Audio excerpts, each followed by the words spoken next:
আসসালামু আলাইকুম। Job preparation with জান্নাত থেকে আমি জান্নাত বলছি। আজকে নতুন একটা ভিডিও নিয়ে হাজির হয়েছি। নিবন্ধনের রিটেনে কীভাবে আমি প্রিপারেশন নিচ্ছি সেটাই আজকে আপনাদের সাথে শেয়ার করব। এই হচ্ছে আমার আজকে সারাদিনে পড়ার টার্গেট। সকাল সকাল পড়তে বসে গিয়েছি। তো আজকে সারাদিনে কী পড়ব, কয়টা প্রশ্ন পড়ব, কোনটা থেকে সেটাই আমি লিখে নিয়েছি। কোনটা থেকে একটা বা কোনটা থেকে দুইটা পড়া শুরু করব।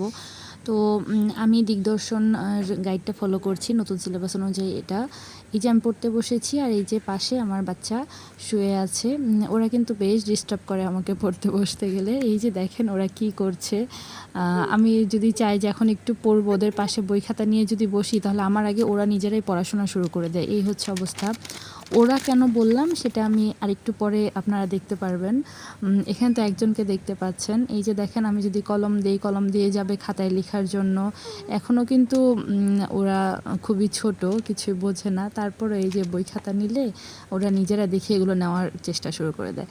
তো যাই হোক, তারপর ঘুম পাড়ানোর পর বাবুকে ঘুম পাড়ালাম। বাবুকে ঘুম পাড়ানোর পর এই যে আমি একটু পড়তে বসেছি। কি পড়ছি সেগুলো আমি দাগিয়ে রাখি, কারণ পরবর্তীতে এই প্রশ্নটা দেখলে আমার কাছে নিজের খুব পরিচিত মনে হয় যে এটা তো আমি পড়েছি, একটু রিভাইজ করলেই পারবো। যদি না দাগাই না তাহলে আমার পড়া প্রশ্নও কেন জানি অচেনা লাগে।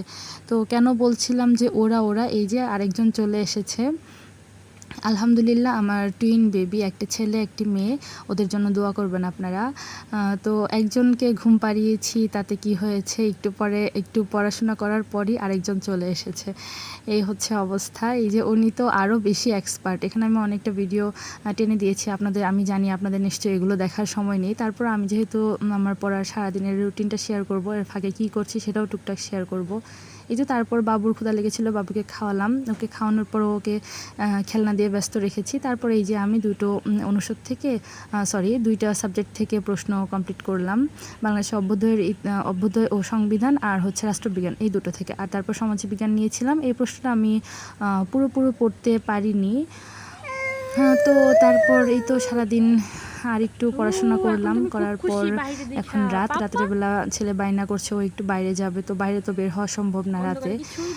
শুধু বাইরে ঘুরতে চাই, ছোট বাচ্চা তো বাইরে নিয়ে, তাই একটু দেখাচ্ছিলাম যখন রাত। যদিও ও এগুলো কিছুই বোঝে না। প্রথম দিন আমি আমার টার্গেট কতটা ফিল আপ করতে পেরেছি সেটাই এখন আমি আপনাদেরকে বলবো।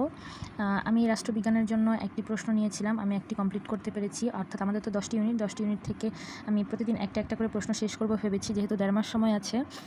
তো এরকম একটা বা দুইটা করে যদি শেষ করতে পারি তাহলে আশা করা যায় যে আমি সিলেবাসটা শেষ করতে পারবো। তারপরও কতটা কমন পড়বে তা জানা নেই। আর এর বাহিরে এই বইটা শেষ করার পর চেষ্টা করব অন্য কিছু পড়ার। যেহেতু আমি 2 বাবু নিয়ে পড়াশোনা করছি, আমার জন্য একটু কষ্টসাধ্য। তারপর আমি দেখি কতটা টার্গেট ফিল আপ করতে পেরেছি সেটা এখন আপনাদের সাথে শেয়ার করছি। বাংলাদেশের অভ্যুদয় ও সংবিধান থেকে আমি একটি প্রশ্ন নিয়েছিলাম, সেটা আমি শিখতে পেরেছি আলহামদুলিল্লাহ। সমাজকর্ম থেকে নিয়েছিলাম একটি, আমি সমাজকর্ম থেকে 2টি প্রশ্ন শিখতে পেরেছি, একটি এক্সট্রা শিখেছি।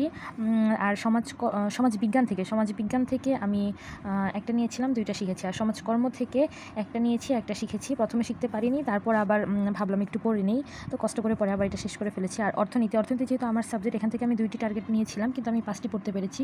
সবগুলো প্রশ্নই মোটামুটি আমার অনেক আগের পড়া, ইন্টারের পড়া ছিল এগুলো। তারপর আমি এগুলো আবার একটু রিভাইজ করলাম, কিছু চিত্র ছিল, তো আমার কাছে এটা ইজি মনে হয়েছে, তাই আমি 5টা শিখতে পেরেছি আলহামদুলিল্লাহ।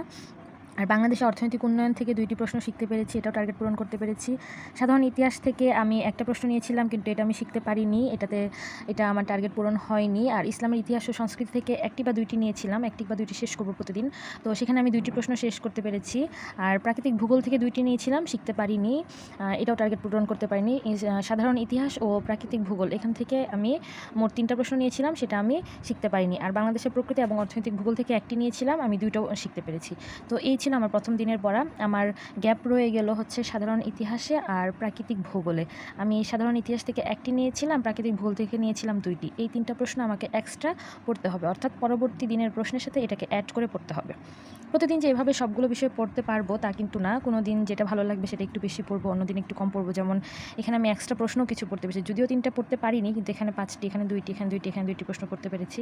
তো এটা কিন্তু আমার এক্সট্রা পড়া হয়ে গিয়েছে। তো যেহেতু অর্থনীতি আমি 5টি প্রশ্ন পড়ে ফেলেছি, তো অর্থনীতি যদি আমি পরের দিন নাও পড়ি তাহলে আমার এখানে যেই একটা বা 2টা প্রশ্ন শেখার যে টার্গেটটা নিয়েছি সেটা যদি না পড়তে পারি, অর্থাৎ যদি না পড়ি, তাহলে কিন্তু এই 3টা প্রশ্ন আমি ইজিলি শিখে ফেলতে পারবো। তো ভাবলাম সবগুলো একবারে পড়লে আবার জগা খিচুড়ি হয়ে যাবে। অর্থনীতি ভালো লাগছিল তাই অর্থনীতি পড়ে ফেলেছি। তো আপনারা যদি চান আমার সাথে এইভাবে পড়তে পারেন। আপনারা কে কীভাবে পড়ছেন আমার সাথে প্ল্যান শেয়ার করতে পারেন, তাহলে আমারও অনেক উপকারে আসবে।